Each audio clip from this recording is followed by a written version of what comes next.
It's February 2021. I open up my YouTube app and get bombarded with videos about the 2021 iPhone, insightfully dubbed the iPhone 13. This really isn't anything new. Every year we see leaks and rumors that claim this year's iPhone will do things never before done on any iPhone, that it will bring groundbreaking features to the iPhone, changing everything we thought we knew about technology and reducing every single nearby Android phone to atoms when it comes into contact with such a godlike device that true mere mortals cannot comprehend in comparison to crude communication computers. All praise the Tim Cook communion. All praise the Tim Cook communion.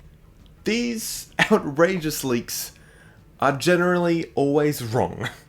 Apple does not deliver a device that strokes your ego to the nth degree, and Android fans can rest easy for another year knowing that their phones aren't going to be Thanos snapped into oblivion. So this year, I'm going to try to help remedy that by bringing you all back down to earth, by grouping the rumored iPhone features into 4 different categories ranging from probably yes to probably no.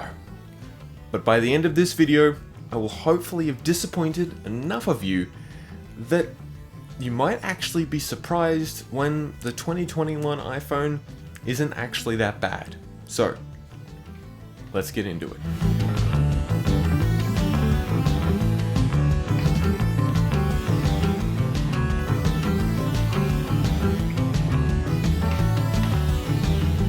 Let's start off with my favorite category, the definitely no category. These are the features that I am confident that will not be coming to this year's iPhone.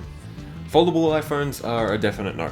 From all the leaks and rumors and reports, these have at least 2, 3, if not never years from coming out. A notchless design along with any large redesign is also generally off the table.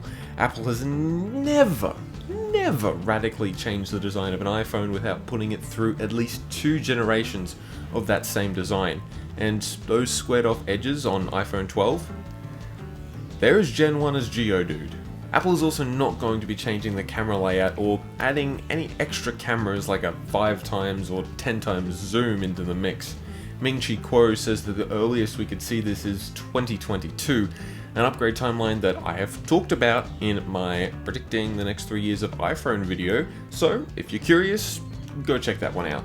The next category I'm looking at is the probably not category, or as I like to call it, you think this is an Android phone that gets amazing new updates every year that they'll inevitably ditch because Apple didn't do that and Apple makes bank, so let's copy them. Category.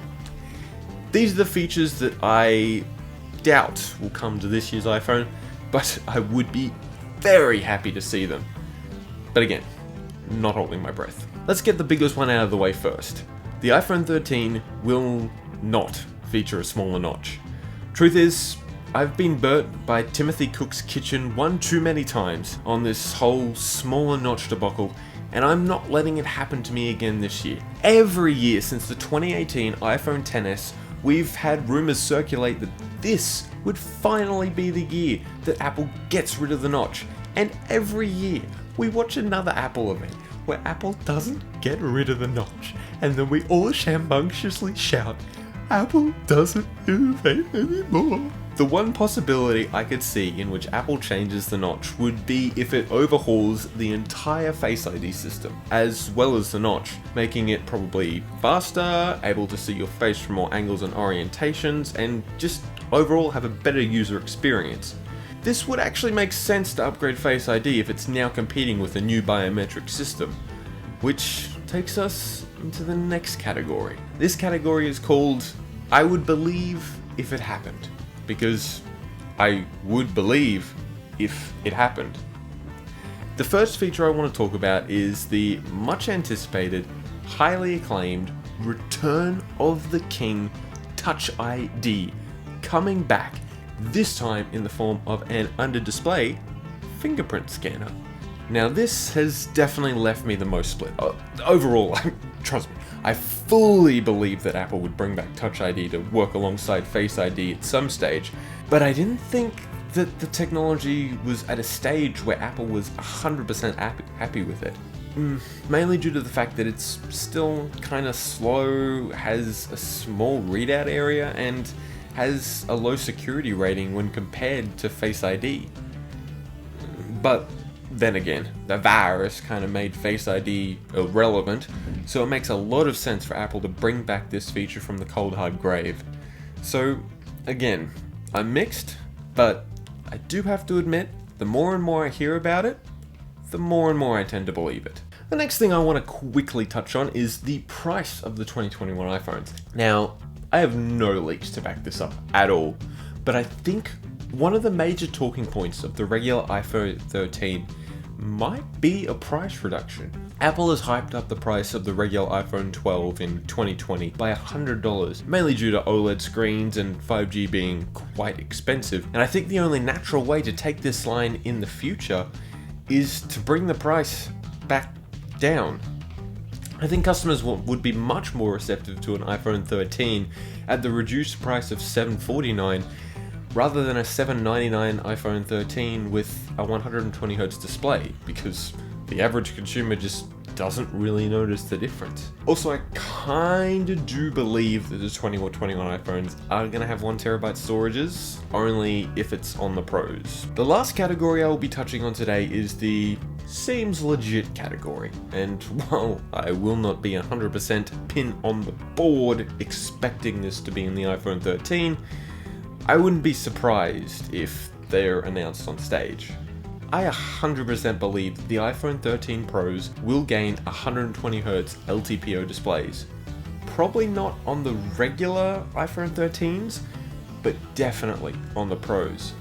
This should not only make the whole phone feel more responsive when using it, but in theory, it should also give the phone more battery life, as it doesn't need to stay at a constant 60Hz the whole time. Again, this is probably only coming to the Pros, as the regular consumer just does not care about this feature. No ports. Yes, you indeed did hear me right. No ports on at least one of the iPhone 13s.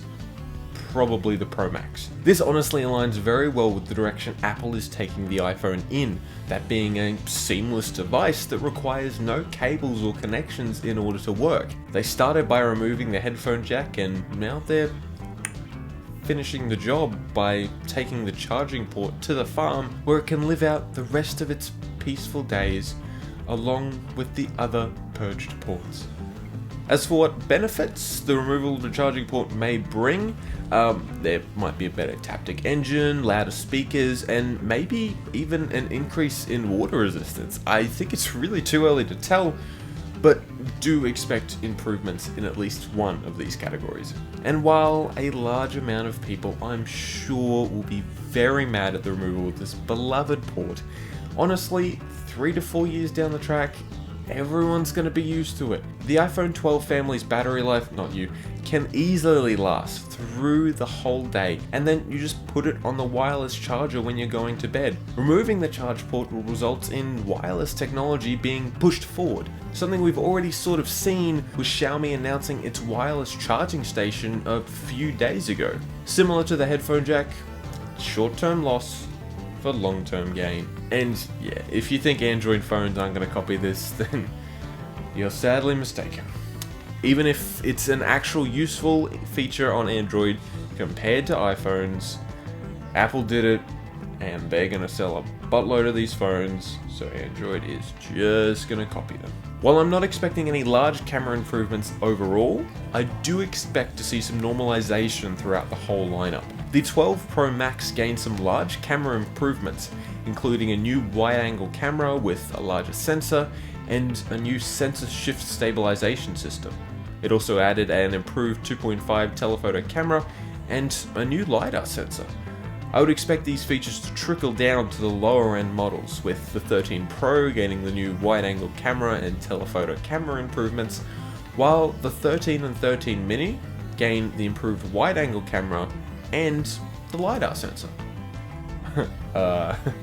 Fun fact, when I was photoshopping the larger camera sensor onto the iPhone 13 mini, I actually noticed that it was getting dangerously close to the sensors in the notch on the front of the phone, so yeah, maybe hold out hope for a smaller notch after all.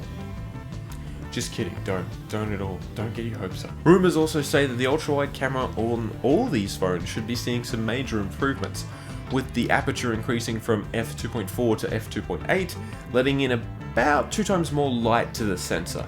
It is also reportedly gaining autofocus capabilities, allowing it to take in macro shots, which means it'll finally catch up to the S21 Ultra.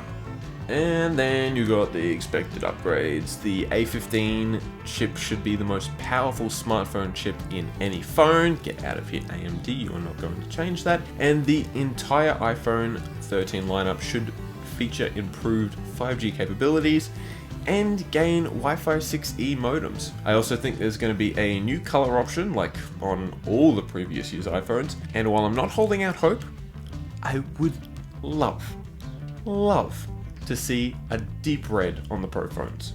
Lastly, I'd like to touch on the names of these devices. With everything that I've read and seen in the leaks, I am definitely leaning more towards this being an S year. Meaning, although I've called it the iPhone 13 throughout the whole video, the real names for the 2021 iPhones should be iPhone 12s Mini, iPhone 12s, iPhone 12s Pro, and iPhone 12s Pro Max. Honestly, as far as upgrades go, this year it's looking to be a very solid one. Honestly, it's not another boring iPhone XS upgrade. Don't worry about that.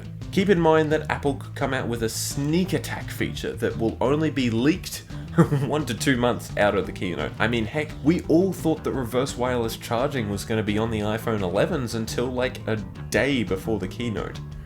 The main point that I'm trying to get through in this video is that if you believe all the leaks are real, then you're going to be disappointed. As I said in the opening spiel, this happens every year. Ridiculous leaks come out, ones that can't possibly be true, and everyone's disappointed by the time the iPhone are announced. So go into that keynote with your Wi-Fi 6E fan flags held high. Be excited when you see that new color option, and be surprised for whatever else Apple unveils. The iPhone 12s will not be a disappointing phone. Only your unrealistic dreams can do that. I've been Lone Tomato, and thank you for coming to my Nerd Talk. If you think I'm doing something right, a like and subscribe would be tight. The S21 backlash was actually pretty light, and of course, stay strong.